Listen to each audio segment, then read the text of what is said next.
السلام عليكم ورحمة الله وبركاته. صحافتي soo dhawaada maanta waxaan sharaxayaa filim aad iyo aad u xamaasad badan oo naxariis u filimka Sidin Boring Royals waa kan daawo oo kanaalkeena subscribe naga iloobin subscribe noo saar. Filimka ayaa ku bilaabmay wadan yar oo la yiraahdo Algeria kahana waxa nool gabadha Samaata waa gabadh sida loo ixtiraamo sida boqortooyada oo ka dhalatay wadanka Soomaaliya boqortooyo gabadhan waa Eleonora oo walaasheed ah waxa Eleonora oo sidii doonto loo dhaqmo kani waa boqorkii dhalay gabadha oo dhintay ku dhintay shil diyaaradeed waxa ku dhintay shil diyaaradeed gabadha Jayta waa gabadh dhashay Samaata waxay maamushaa boqortooyada kadibna gabadha ayaa loo xalfadeeday ayaa loo xus waxaana loo calaamad saarayaa boqorada dalka waxaa loo calaamad saarayaa kadibna subaxii dambe Algeria oo la socota wiil lagu magacaabo Mike waxay rabaan inay suuqa ka bixiyaan suuqan oo ay diidayeen inay qabto gabadhan dhaltay Samaata kadibna waa soo bixin suuqa ay miisi ku timeen waxa miistatay kala way soo baxeen kadibna booliis ay gabadhan ay doonayso inay booliiska maamusho kadibna si ay dhacday gabadhii waa ku dhacday kadibna waxa loo geeyay hooyadeed waxa ay ku tiri waxaan rabnay inaan suuqa bixino laakiin waan ku dhaawacmay fakatiri way ka diiday waxa ma jiro hooyay dadka inaka isay doon hayeen kadibna markii dambe gabadh aqli badan lagu magacaabo Rohana ayaa ku tiri waxaan oo dhan ba aniga ayaa kadibna waxa tusayaa jeel oo ku xiran yahay kadibna waxa tusayaa jeel ay ilaalayso laba nin ninkan ayaa waxa lagu magacaabo 34 marka cuntada waxa ku jira maas waxay soo awood weyn kadibna awoodda ayaa u isticmaalaya si uu wixii uu rabo oo waxaysto kadibna albaabkii ayaa u jabiyay awoodiisuna albaabka ayaa jibinaysa ayaa lagu leeyahay filimka soo socda kadibna Siyaana iyo miisiga aqalkeedii miisi ku tumanaya Siyaana waxa ay aragtay hadiyad meesha tar aabaheed isticmaal jiray waxa ay xasuusatay markii ay yareed aabaheed baal ay haysan jiray kadibna habeenka ayaa xaflad la yeeray sawir ayaa la galgalay kadibna markii sawirka loo galgalay waxa ay ka tiri waxa la shay uu saaxiibkeed magaciisa xaqna waa sheegaya kadibna Algeria ayaa baxday si ay soo been bayaw sheegtooyad halaan ka soo noqonay tiri si ay u saaxiibkeed Algeria kadibna nasiib xumo ma ay haysan kaarkii ay ku galayeen baan xalfada kadibna albaab xagga dambe ayaa ay Algeria halka ku dhumaysa waxay arkaysaa sawirka in faraha lagu furayo albaabka dambe awood ayaa ay u leedahay faraha xagga dambe lagu furayo inay kadibna waa iska baashay wax meesha la ciyaaro gabadha ayaa dareentay hadal dheer qaylo dheer ayaa ay dareentay sida wadnaha dadka duqsiga waxyaabo badan gabadhiya madax wareer ayaa ay ku dhawaatay kadibna way carartay waxa ay baqtaysay miisigii kadibna waa la xiray saaxiibkeed Algeria markii la xiray kadibna waxay habeenkii ku jiraanba waa la soo sii daayay subaxii dambe marka la soo sii daayay ayaa ay u tagtay ayaa hooyada soo kacaysay markuu haysay ninkii 39 oo la hadlaya xaaskiisii oo kule waad ku maasantahay sidaad ii soo badbaadisay abaalkaaga ma guddoon xaaskaygii kadibna gabadhan ayaa ay u tuntay gabadha January Algeria ayaa u tuntay gabadha January kadibna halkan inagana waa meeho kadibna tuna gabadhana waa tiyaa soo aragnay kana hadada inagana macallinkana magaciisa ayaa James oo macallinkan u dhigaya kadibna waxa uu yiri waxaad niyeelayaa awood baan niyeelayaa wax kasta aad u baahantiin kadibna awoodda haddaan iska bixiyo tusaale waa bakanba saayad kala noqonaysiin saasay wax kasta isku bedelayaan nin kastaba way aamini weyday gabadha dhashay inay hooyadeed boqoradu waxaan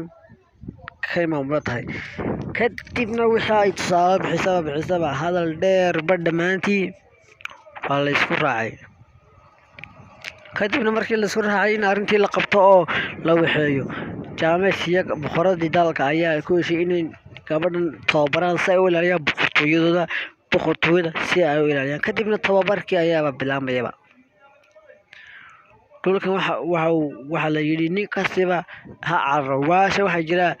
ninkii hore waaba waxaysan haye waa la kala baxay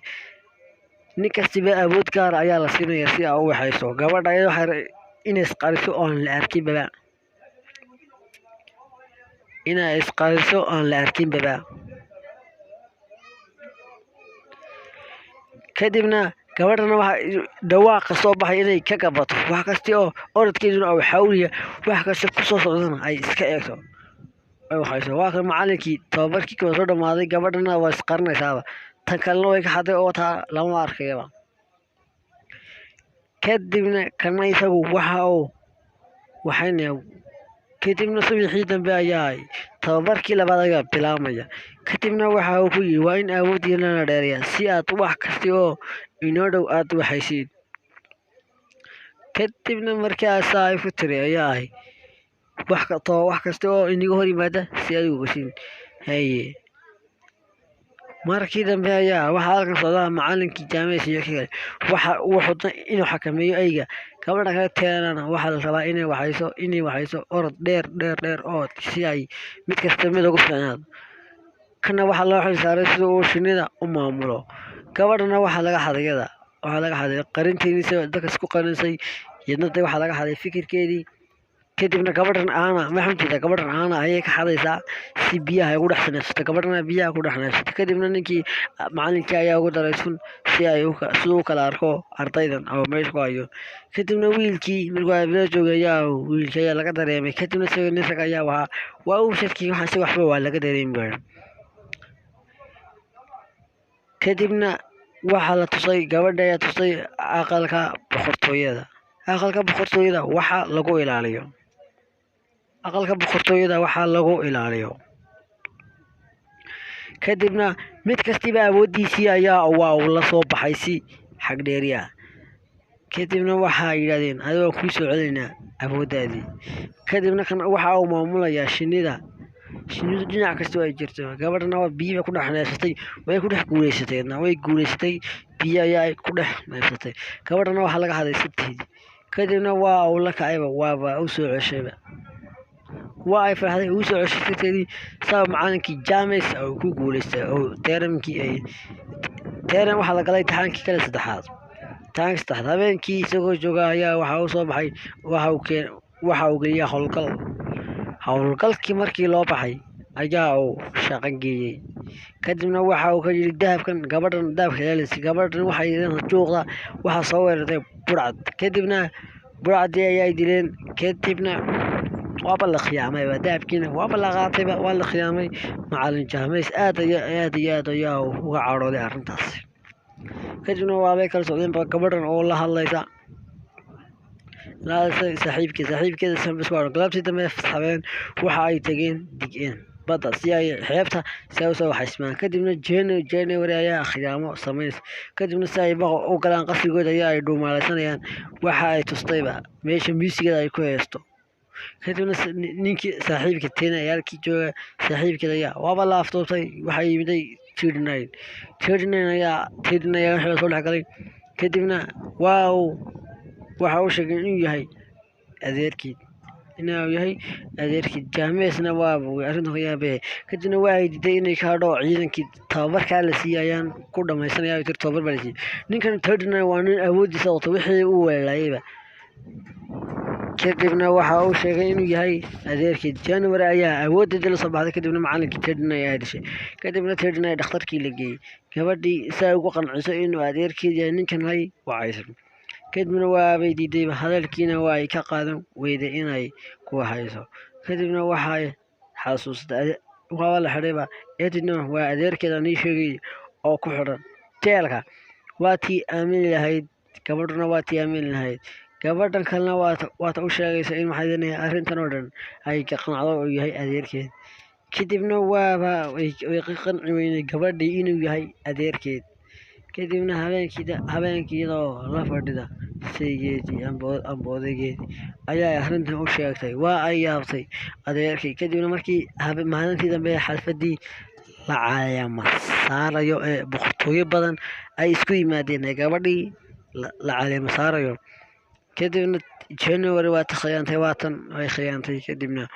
waatan January waatan gabadhii kusoo biirtay kadibna waxa ay dareentay dhaqdhaqaaq inay meesha ku gudbi kareen kadibna waa la soo sii daayay odaygii xidhnaa